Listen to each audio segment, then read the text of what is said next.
Hi, and welcome to this week's 5 and 5, a weekly series in which we discuss 5 books in 5 minutes.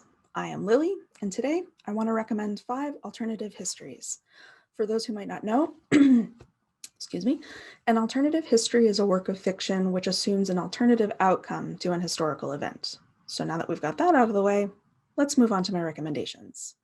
The first book, pardon me, is Rodham by Curtis Sittenfeld. We all know the story. Hillary Rodham and Bill Clinton meet, fall in love, eventually marry, and become an inextricable part of the political fabric of our nation. Sittenfeld imagines what would have happened if Hillary had never married Bill. What path does her life take, both publicly and privately, and what are the trade-offs we all must make as we forge our own lives?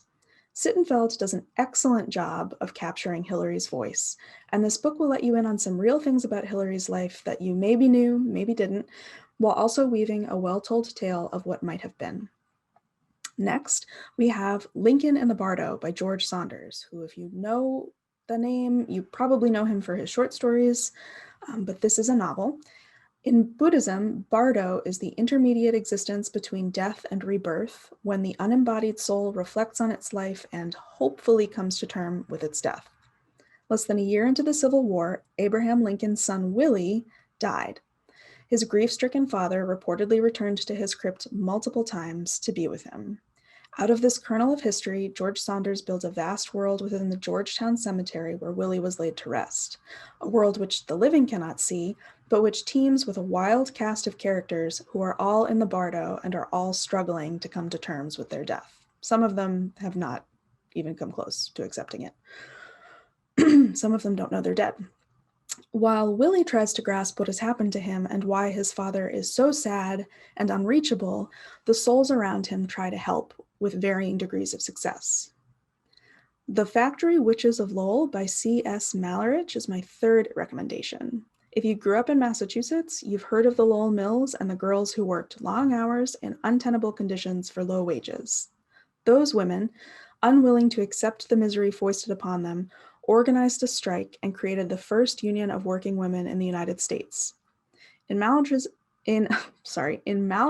novella, they take extra precautions to ensure that they get the desired outcome. Having witnessed failed strikes, the ringleader of the girls, Judith, enlists her best friend Hannah to make sure all the workers hold the line with a little witchcraft.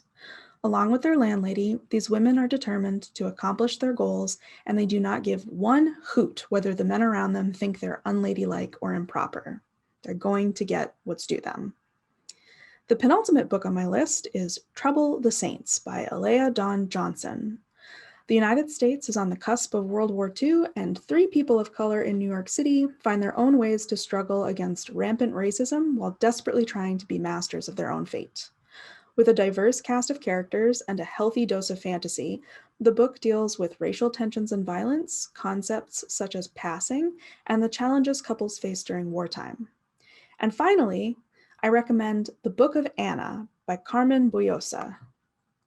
Using Anna Karenina, one of Tolstoy's most well-known characters, as a jumping-off point, Buyosa offers a subversive revision of the early 20th century revolution in Russia.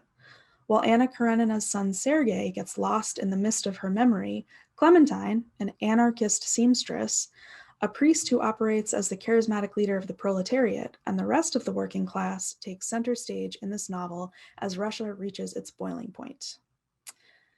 That is the end of my list. Those are 5 alternative histories that I recommend to you. To request these books, please follow the link in the description to our Bibliocommons list.